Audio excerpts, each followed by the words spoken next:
Andrew tells his brother about this encounter with this so-called Messiah that his rabbi had been telling him about, or told him about. So Simon and Andrew go out and meet Jesus themselves. Jesus decides he's going to call Simon Brick, or Peter. I like brick better than rock, because I'm the one telling the story. But he calls him Peter, or rock, which fits perfectly with the way Peter goes about in Acts, but that's how they meet him.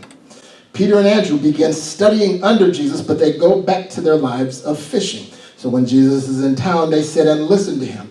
An associate of Andrew named Philip also heard about this so-called Messiah. So Andrew and Philip both came from the same town, both were in the same profession. He hears about this so-called Messiah as well and tells his brother Nathanael.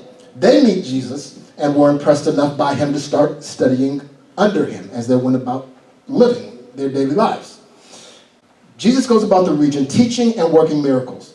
Peter, who lived in Capernaum with his wife and mother-in-law, one time invited Jesus into his home when Jesus was in Capernaum, just to show hospitality.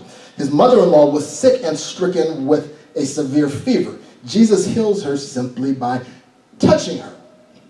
Then on another occasion, Jesus is out teaching while they're out fishing. Peter's been out all day fishing along with his brother and along with James and John. They haven't caught anything. The crowds around Jesus are so big, he needs to get away. He gets on the boat with Peter and says, push out to the sea so that way I can get a little bit of distance.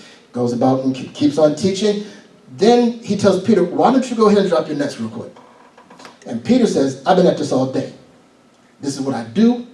Haven't caught anything, but since you said it, all right, I'll drop the nets. Catches so many fish in his nets that they start to break. He has to get James and John, who are also working with him, calls them out ashore, brings them out, helps him bring the fishes on board. Then Jesus says, come and follow me and I'll make you fishers of men. At which point they do. A little bit more to it. This narrative is a far cry different than the myth of Jesus' immense charisma, prompting men to just randomly drop what they're doing, leave their families, leave their previous lives, and follow somebody they never heard of before. The process of calling these first 6 disciples was one of interaction and relationship building.